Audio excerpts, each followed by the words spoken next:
What do you do when the person you trusted to bring happiness into your broken family ends up becoming the source of your deepest regret and shame? A moment that should have been innocent curiosity turns into something you can never take back, something that still haunts you years later. Hello everyone, my name is Dudu.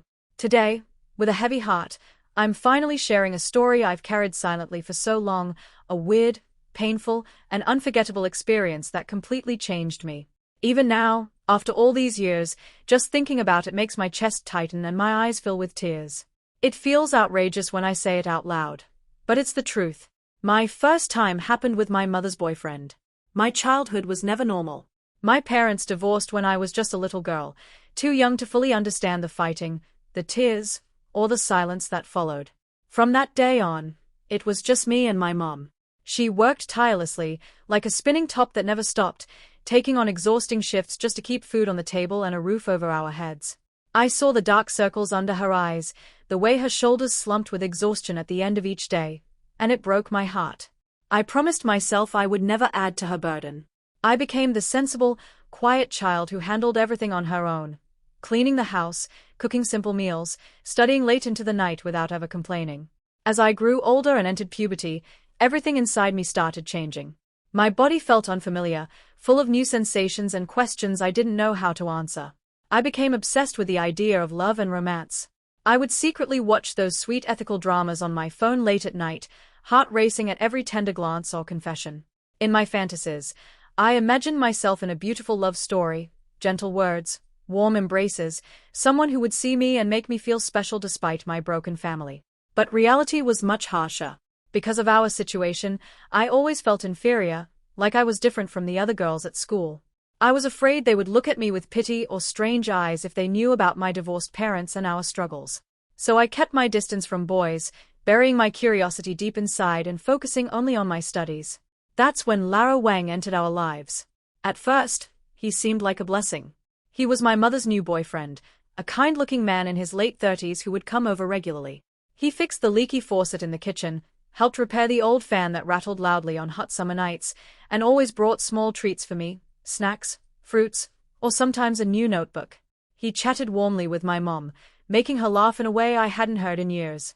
Seeing her smile again filled me with hope. Maybe she could finally find some happiness after all the years of sacrifice.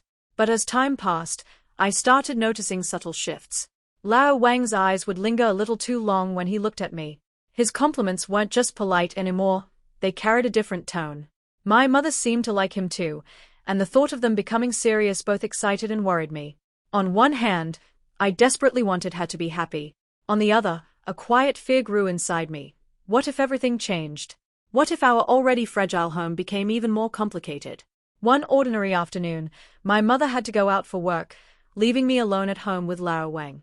I felt a bit awkward at first, staying in my room and pretending to study. But he knocked gently on my door and started chatting. He asked about my school, my exams, and whether I had any worries weighing on my heart. At first I gave short answers, shy and reluctant. But Lara Wang was surprisingly good at talking, warm, patient, and understanding, like an older brother I never had. Slowly, I opened up and shared little secrets I had never told anyone. How I felt lonely sometimes, how I dreamed of romance but was scared of getting hurt. He listened carefully, nodding with a gentle smile. Then he began sharing stories from his own youth. He told me about the first girl he ever liked in school, how his heart would race every time he saw her.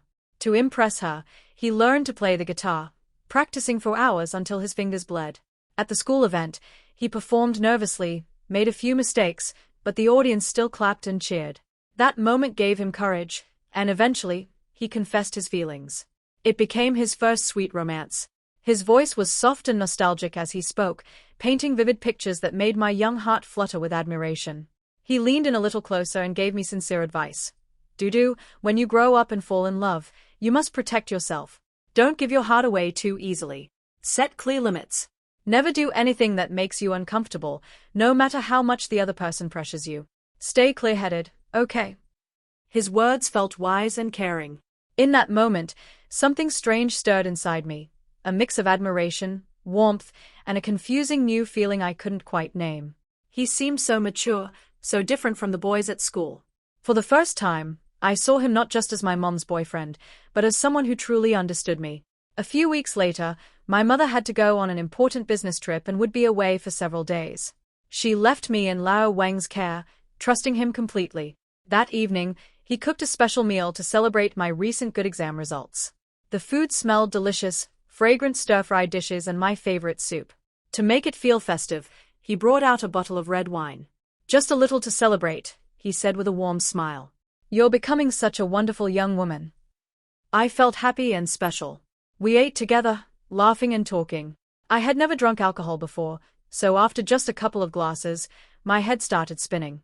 The room felt warmer, the light softer, and my thoughts grew fuzzy. Lao Wang's eyes changed. They became darker, more intense. He moved close on the couch, his voice dropping to a low whisper as he said ambiguous things that made my heart race with both nervousness and fear. Everything after that became a blur of confusion, dizziness, and helplessness. In my impaired state, unable to think clearly or push back strongly, the line was crossed. What should have never happened, happened. My first time was with him, my mother's boyfriend. The next morning, I woke up beside him in a daze. The reality hit me like a cold wave. I was stunned, terrified, and overwhelmed with regret. Tears streamed down my face uncontrollably as I curled up, shaking. How could this have happened? Why didn't I stop it? The shame and guilt crushed me. Lao Wang woke up and saw my tears. He looked panicked and quickly apologized, saying, "I'm so sorry, Dudu. I drank too much last night. It was really not intentional. Please don't be angry with me. I will definitely take responsibility for you." I could barely speak through my sobs. "How can you take responsibility? You are my mother's boyfriend. How am I supposed to face her now? What have I done?" He tried to comfort me, but his words only made the pain deeper. I felt so wronged, so helpless, and completely trapped. I couldn't tell my mother. It would break her heart, destroy our family, and she might even blame me. I had no one to confide in, no one to turn to. The secret became a heavy stone in my chest that I've carried alone ever since. Looking back now, I realize how vulnerable I was, a young girl full of curiosity but lacking guidance and experience. That night taught me painful lessons I wish I had learned differently. To all the young people listening, especially girls, please protect yourselves. Stay clear-headed in every situation. If something feels uncomfortable or wrong, say no firmly and seek help immediately. Don't let curiosity or kindness blind you to red flags. Trust your instincts and never be afraid to prioritize your own safety and dignity. This story is my truth, raw, regretful, and unforgettable. I still don't know what the right thing to do is even now. If you've ever faced something similar or have advice, please share gently in the comments. Thank you for listening to my heavy secret. Take care of yourselves.